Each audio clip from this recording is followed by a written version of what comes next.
Hello everyone, গতকালকে আমার একটা বার্থডে পার্টির ইনভাইট ছিল আর আমি রেডি হয়ে সেখানেই চলে যাচ্ছিলাম। তো জুতোটা বরাবরের মতন উনিই বেঁধে দিচ্ছিলেন। আর এই যে আমি একদম হ্যাবলার মতো রেডি হয়ে নিয়েছি। আর এই ইনভাইটটা কিন্তু বাড়ির একদম কাছেই ছিল, মানে বাড়ি থেকে 1 মিনিট দূরে। আর যাওয়ার সাথে সাথে এখানে দিয়ে দিয়েছিল চিকেন পকোড়া আর কফি, আর ডেকোরেশনটাও খুব সুন্দর করেছিল। তারপর শুরু হয়ে গেল নাচ।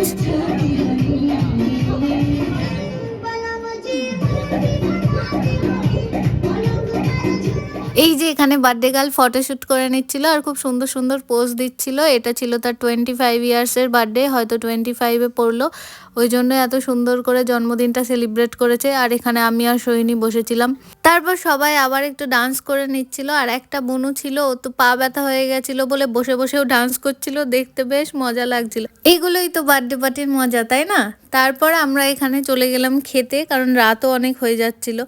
আর খেতে বসার সাথে সাথেই এক একজন তাদের মহামূল্যবান বক্তব্য পেশ করছিলেন।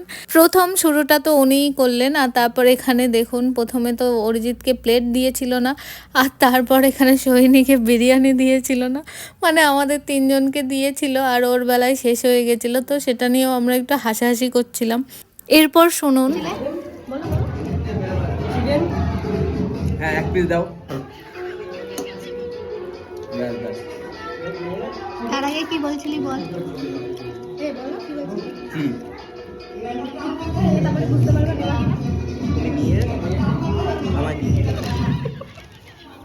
আর আসবে না, ও ডাকবে, তুমি বলবে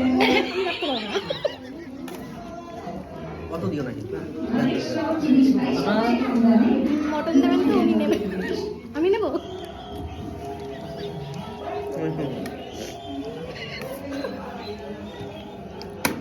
মামা একটা দিন। সবাই দিয়ে যাও, আমার একটা সবাই দিয়ে যাও।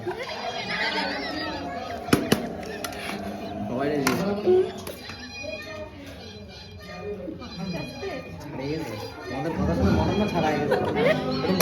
এখানে দিয়ে যাও, এখানে দিয়ে দাও। আমি বাইরে থেকে সত্যি বলো তো তুমি। আচ্ছা, ট্রেনের মধ্যে তো দিচ্ছি, একদম ঠিক আছে। হাত দিয়ে দেখে দেবে। এই হচ্ছে আমাদের কীর্তিকলাপ, কি আর বলবো। আর এখানে এদের যে কেন এত হাসি পাচ্ছিল আমি বুঝতেই পারছিলাম না প্রথমে। তারপর যখন আমায় হাসির কারণটা বলল, তখন আমি ভাবলাম এতে এত হাসির কি আছে, কিন্তু এদের হাসি মোটে থামছিলই না। তারপর খাওয়া দাওয়া শেষে বাড়ি চলে যাওয়ার পালা। আর এখান থেকে যাওয়ার সময় দেখলাম কি সুন্দর রাধাকৃষ্ণর মন্দিরটা, তাই একটু ভিডিও নিয়ে নিলাম। তোমাদের কেমন লাগলো অবশ্যই জানিও, ভালো লাগলে লাইক করো। বাই।